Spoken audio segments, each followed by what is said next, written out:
We are at the Buganda Palace in Mengo.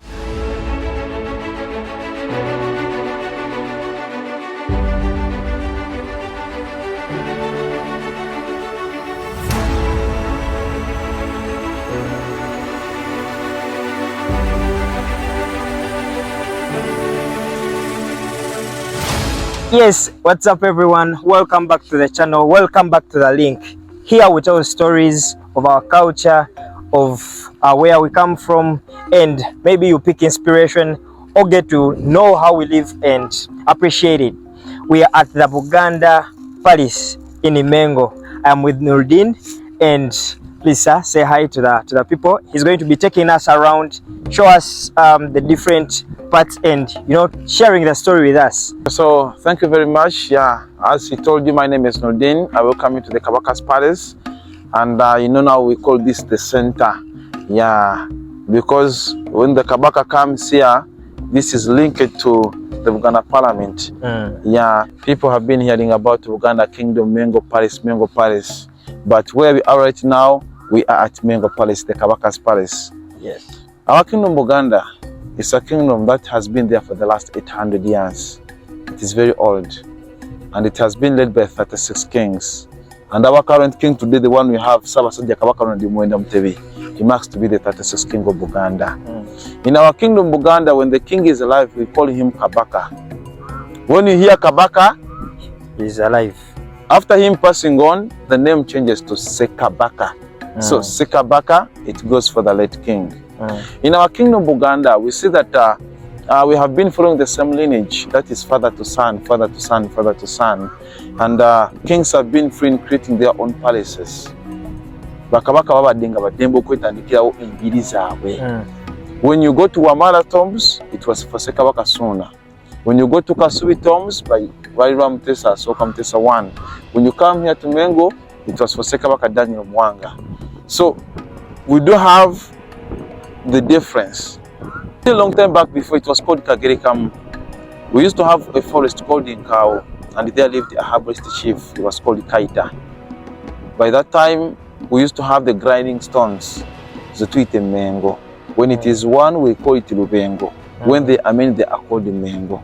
So when theKabaka Daniel Mwanga came and decided to come and set up his palace here, Kaita had to leave the entire place for the Kabaka. So Kaita had to leave the place for the Kabaka. But you used to have what you call the grinding stones, the Tuite Mengo. Are you together?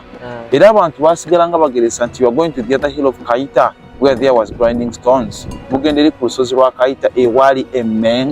So we get the name of Mengo from the grinding stones. Those who don't know grinding stones, the one that we use in grinding herbs and millet. When you hear some people who say that I'm going to Kabaka's Palace is the same location. So three kings of Buganda in history, they lived here. The first king was King Daniel Mwanga. He was the son of theKabaka Mutesa I. theKabaka Daniel Mwanga came and established this palace. That was in 1885. The following year, 1886, our king ordered the Buganda people to dig the biggest artificial man-made lake, those who know the Kabaka's lake. That lake was dug from 1886 back to 1888. The main aim, the Kabaka wanted to connect his lake to Lake Narubale, currently known as Lake Victoria, of which by that time the Buganda people failed. Because in our kingdom we had what you call the religious wars, and that made that work to become incomplete. During the time of our theKabaka Daniel Mwanga, in Uganda we had the British. They came in 1890, sent by Ibeko, the Imperial British East African Company, to set and prepare Uganda to be a British protectorate. And later Uganda became a British protectorate in 1894. When the British came here, they first established their fort on Old Kampala, what you call Fort Rugan, that they could use that as their permanent base to expand their British rule over other parts of the country. So the Kabaka used to give orders as a monarchy, and the British also gave him orders in those days. We used to produce what you call the bar cloth. When those people came here, they used to tell people that all what you're using is satanic. To divert them to use cotton. We used to have what you call the cowrie shells, and this used to act as our currency. When those people were here, they could tell people that all what you're using is backward, because they were trying to divert these people to use paper notes and coins. So our Kabaka ended up fighting the British. He declared a war against them, and this war it lasted for 2 weeks. Sekabaka Daniel Mwanga, he was joined with the Mukamaka of Bonyoro, and they tried to fight this British, their colonialism, and that resulted into exiling our Kabaka. The king was exiled to Seychelles Island. That's where Sekabaka Daniel Mwanga passed away. That was in 1803. After some time of 7 years, they had to bring his remains back home to Uganda, and our king was taken to Kasui tombs. Today we do have Kasui tombs. They act as burial ground, they act as cemetery, they act as graveyard for the kings of Buganda. When kings pass away, they are buried at Kasui tombs. And also they act as graveyard for other members from the royal family. Are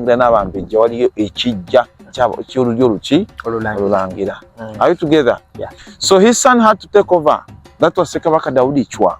Daudi Chwa, his father left him when he was 1 year.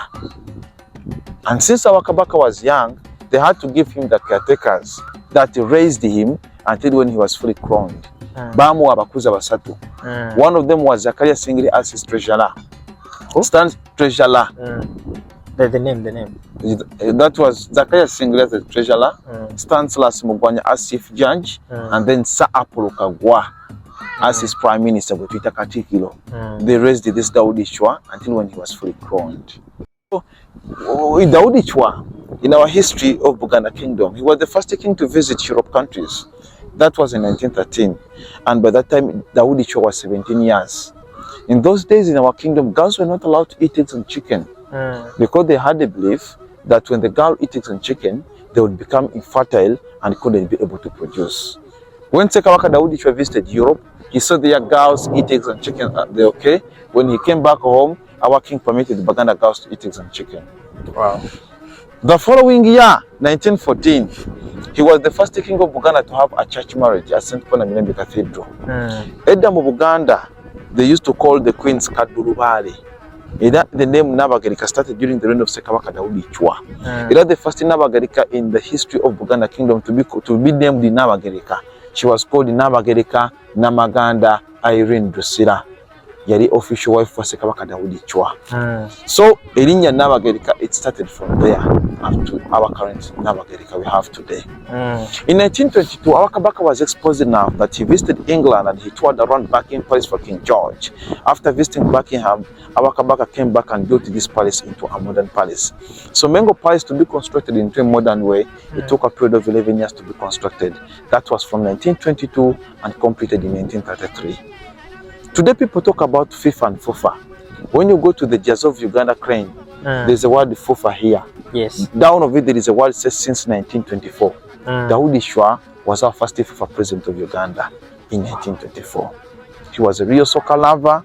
Up to date, FIFA is still existing, but all back in days in 1924. So Daudi Chwa passed away at a very young age of 43 years in 1939 because of diabetes, and later he was taken and laid into the Kasui tombs. Yeah. Later his son took over.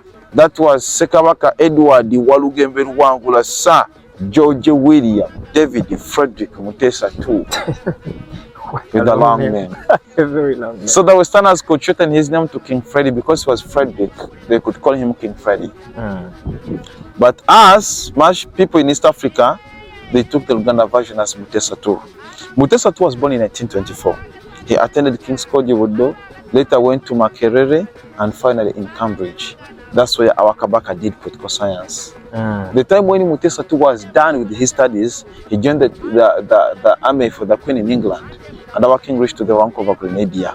He was the only royal black grenadier among the Queen's soldiers. That's why some people normally see him, Kabaka Mutesa II, in fully combat as a soldier. Yes. The time Mutesa II decided to come back and settle home, these African countries were in their struggle for independence. Our Kabaka stood for Buganda and Uganda at large, and successfully Uganda began our independence on 9th October 1962. Mutesa II was appointed to be our first president of Uganda. He was living here. He was a king and at the same time a president. We are in the presidential home. So this is the same palace where his prime minister, Dr. Paul Milton Obote, betrayed him by sending Idi Amin. Because we remember Obote and Mutesa II were friends. Both of them had parties. Our Kabaka had Kabaka Eka and UPC was for Obote. But because they had some misunderstandings, they ended up fighting. Obote, he sent Idi Amin to overthrow the king from power. That was in 1966, and our king was there. He was escorted by his two close captains. One was called Captain Joshua Katende and Captain George Malo. They helped our king to escape from Mengo Palace. He jumped the perimeter wall, taken to Burundi in Bujumbura, and finally in London. That's where Sir Edward Mutesa II later was poisoned in 1969, and he passed away at the age of 45 years. By that time, Obote took power from 66 to 71. And when Obote took power, we remember he abolished kingdoms in Uganda. That was in 1967. This palace, Mengo Palace, was turned to be a military barracks, and by that time this barracks was called Marire. They also went far and turned the other Buganda parliament to be a republic house. The head office for the army in those days. We remember Buganda Kingdom spent 27 years without a monarchy. From 1967 until 1993, when our king restored kingdoms back again in Uganda. Era Kabaka tumwebaza Ssaabasajja Kabaka tiyazaawo Bwakabaka. Before I talk about Idi Amin and Obote, our current king today, mwana wa Mutesa, is called Ssaabasajja Kabaka Ronald Muweda Mutebi. Elanga currently our Kabaka is 69 years young. Yes. The queen, she is 61 years. Kabaka is having five children. Abalangira n'Abambejja. Of course, we all know that in Buganda Kingdom, the first son of the king never become a king. He just becomes a family caretaker. We either name him Chiwewa or Jonjo. So the current Jonjo, he is the family caretaker, or the guardian of the family. That's why all our eyes are on to Prince Richard Semakokiro. You see the compound? This is the Idi Amin's cannon, the one you see in the compound of Mengo Palace. It was a gift from Colonel Muammar Gaddafi of Libya to Idi Amin. It was gifted to him in 1978 because we remember Idi Amin was expecting a war from his neighbor known as Tanzania. Kabaka Mutesa's car remains. There are three types of cars. With your eyes, you may think it is one, but there are three cars. The upper one, it is called the Daimler. Daimler, it was made in Germany, seated on Cadillac from the United States of America, and lastly, you don't have the wheels of the Rolls-Royce. So all these were destroyed when they attacked this palace in 1966. So they destroyed them because they're trying to frustrate Kabaka Mutesa's legacy. So RR stands for the Rolls-Royce. All these were destroyed by Idi Amin and his soldiers the time when they attacked the palace in 1966.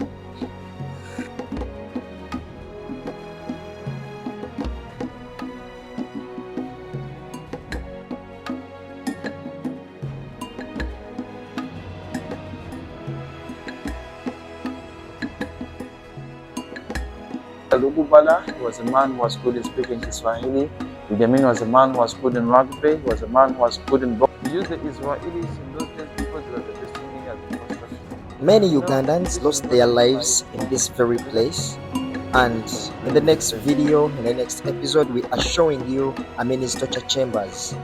The chambers are built on the Lubiri and they are here on the same exact place. Thank you for keeping up.